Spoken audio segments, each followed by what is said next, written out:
What brings you calm and clarity? A sense of purpose. You know, I haven't always felt that way, but I've been blessed enough to find my sense of purpose, and that's been my daily compass. Now, may I ask you what that sense of purpose is and how did you arrive at that? I'm an artist, and I arrived at that creatively through art therapy programs at the Veterans Administration. Awesome. And Gus, how do you pour more love and light into the world? I share my story with other people. I listen to other people. I listen for my story. I try to find common ground. I look for inspiration in other people. And most importantly, I try to identify with people. Okay, so am I hearing just the human connection of things can Absolutely. bring forth love and Absolutely. light? I mean, no man's an island. I've tried that.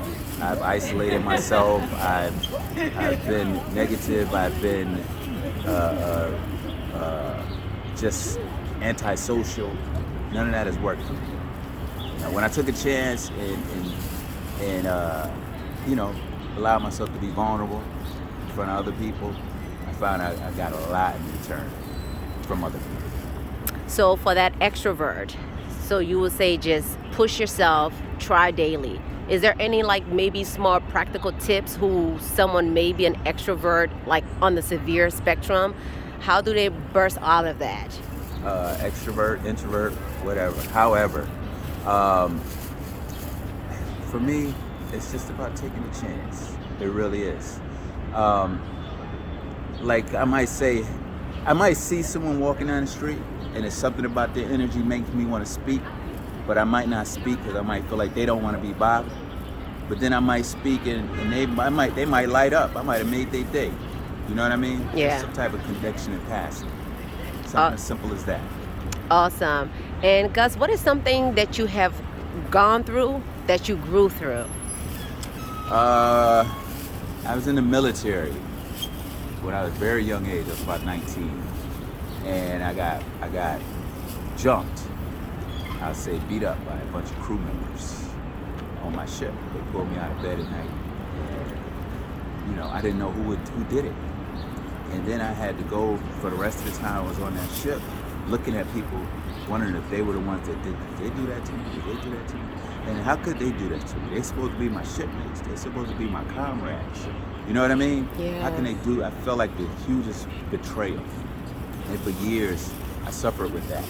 And then I was diagnosed with PTSD in 2010. And I did that art therapy program about 2017. And from there, I've been an artist. You can find me Puzzle Piece Arts, PEACE, at Puzzle Piece Arts on Instagram or puzzlepiecearts.com. And check me out. Look at my work. Hopefully you'll be inspired by what I did from my Nice. story. And I'm so sorry that you went through that because I do know that sometimes when you've gone through things that it can be quite traumatic and it can bring forth that distrust. And so I'm glad to see that you have definitely grown, out of that and grown through it, and it did not break you. Instead, it made you stronger to where now you're a whole artist. And so congratulations. Thank you. My pleasure. And what spiritual seed do you want to plant into the world today? I just want to say to give each other grace. Grace. You know what I mean? Forgive your fellow man, but most importantly, forgive yourself. Because you got to be able to forgive yourself and forgive the next person and to move on and grow from